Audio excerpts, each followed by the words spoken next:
The alley behind Marsh Street had its own kind of memory. The old man who lived across from the garage, a retired pipe fitter named Walt, who had watched that narrow stretch of cracked asphalt for 40 years, could have told you who had parked what and when and for how long. He noticed things. He noticed the young father who moved into the rental above the garage 6 years back, showing up with a U-Haul that held a mattress, 2 crates of tools, and a little girl asleep against his shoulder. And he noticed that first week, the way the man backed a long shape into the bay and threw a gray canvas tarp over it, and never said a word about it to anyone. Walt figured it was an old wreck, some busted thing the man meant to flip for grocery money. He figured wrong, but it would take him years to understand that. The father's name was Cody Marsh, no relation to the street, just coincidence.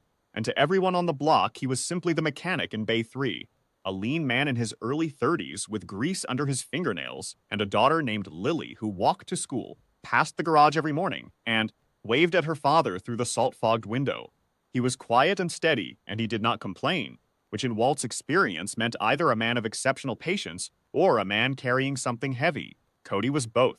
The work he took in was honest and underpaid. Brake jobs, oil changes, the occasional transmission that the dealerships had given up on. He charged fairly, sometimes less than fairly, and he kept the lights on and kept Lily in clean shoes and hot meals.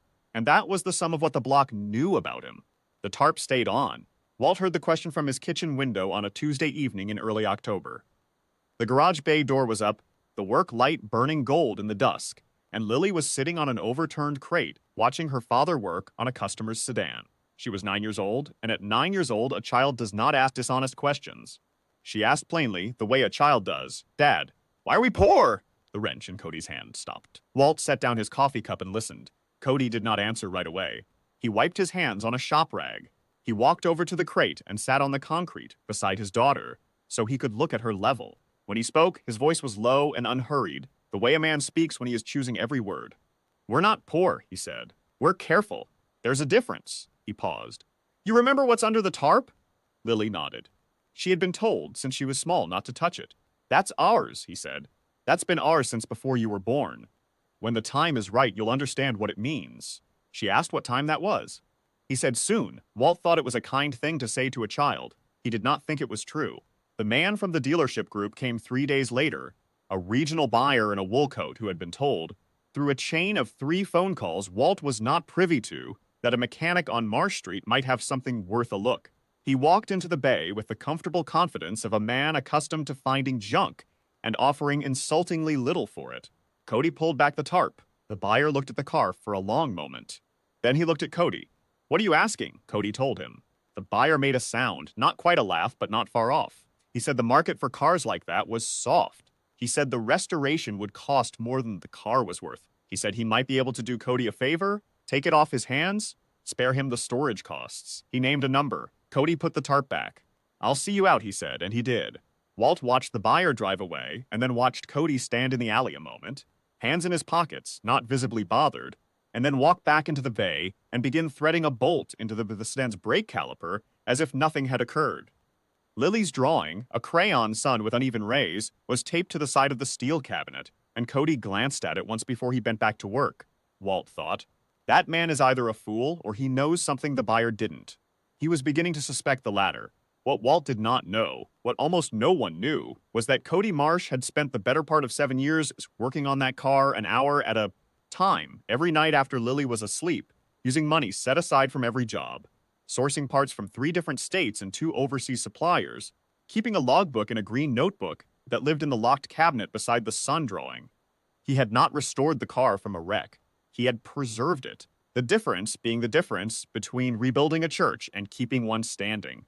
The car had come to him through his father's estate, improbable and half forgotten, with its original build sheet still folded in the glove box and its matching numbers intact under 30 years of honest dust. Cody had known immediately what he had. He had told no one. He had simply gone to work. 30 days after the buyer's visit, Cody loaded the car onto a flatbed and drove it to the regional auction house 40 miles north. He had contacted them 6 weeks before. He had submitted the documentation, the build sheet, the number photographs, the authentication letter from an independent inspector, and the auction house had listed the car with a reserve and a short, accurate description that sent a particular kind of buyer reaching for his phone. Walt drove up there himself. He did not tell Cody. He paid the visitor fee and stood in the back with a catalog he did not need, watching the room. The car came in on the third lot of the afternoon session, and when the cover came off, there was a particular kind of silence.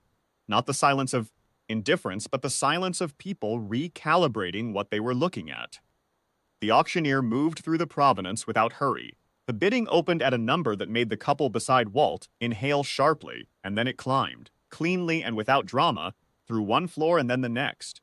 It passed the number the dealership buyer had offered with the ease of a man stepping over a curb. It did not stop there. When the hammer came down, the final figure was $2,340,000. Cody stood near the sidewall in his cleanest shirt, his hands loose at his sides, and he did not pump his fist and he did not shout. He stood the way he always stood, steady, level, quiet, and he accepted the handshakes offered to him with the same plain courtesy he gave everyone. Walt watched him from across the room and felt something he could not immediately name. Something between pride and the specific ache of a man who realizes he has underestimated someone for years. He made his way over after the room had thinned. "I owe you an apology," Walt said. Cody looked at him, surprised. "For what?" "For thinking you were foolish." Walt shook his head. "I watched you work on that thing for years, and I figured you for a dreamer." Cody smiled. A small, tired smile, the smile of a man who has not slept properly in a long time and has now finally earned the right to. "I had a good reason," he said. He picked Lily up from school that afternoon himself, which he did not always manage. They walked home the long way through the park, and he did not tell her immediately. He waited until they were sitting on the bench by the fountain, the October light going copper over the water. Then he told her. She was quiet for a moment, the way children are quiet when they are measuring something too large for immediate response. Then she said, "Was that what you were doing at night? All those nights?" "Yes," he said, "that was for me." "Everything," he said simply, "was for you." She leaned against his arm the way she had when she was small. The fountain sent its small, steady arc of water into the basin, and the park settled into the long, easy quiet of late afternoon. Walt heard the story that evening from Cody himself. Cody had come to the door to bring back a socket set he had borrowed 3 weeks prior and stayed for coffee, the way neighbors do. He described the auction without drama and mentioned Lily's question, and he said the look on her face when she understood had been worth more than the number the hammer landed on, and Walt believed him.